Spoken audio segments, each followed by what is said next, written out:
Hey guys, it's Sergio. And Sheila. And we are the Sergio and Sheila Real Estate Group, your Dallas luxury experts, coming soon to a closing near you. That's right. Hey guys, welcome to the channel. If it's your first time to the channel and you enjoy watching home tours and learning all things real estate, we would like to personally invite you to our YouTube family by subscribing. So please make sure to subscribe down below. Okay guys, today we are in the Briarwood neighborhood in Dallas, Texas, only 5 minutes away from Love Field Airport, walking distance to Inwood Village, and 10 minutes to Highland Park Village. With that being said, Sheila, give us more information about this property. Yes, this is built in 2024 by Martin Hammer Custom Homes. It's a 5-bedroom, 4.2 baths. It's a 2-car garage.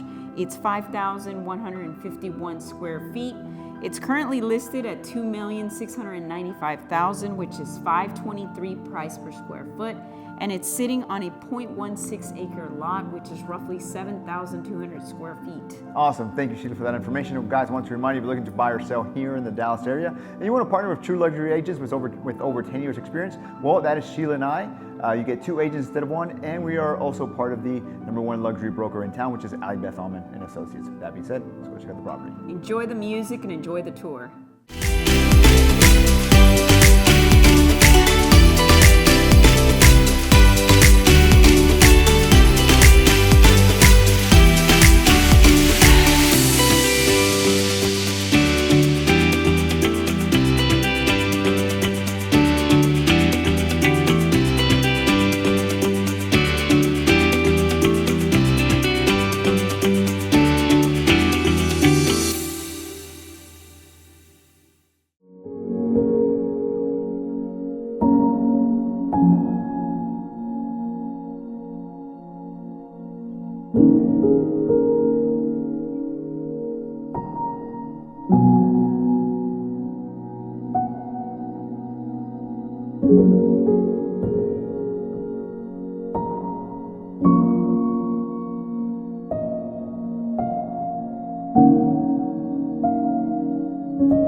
Well, there you have it, guys. Hope you enjoyed the tour. Down below, we have more information about the property. And if you're interested in viewing the property, please make sure to reach out to us. Perhaps you're interested in selling your house for top dollar in today's market. Well, we can help you with all your buyer or seller needs. All you need to do is schedule a consultation call by clicking on one of the links down below. Please like, comment, and subscribe. It really helps with the channel. And as always, remember to follow us on Instagram at Sergio and Sheila. Thank you so much for watching. See you guys next time.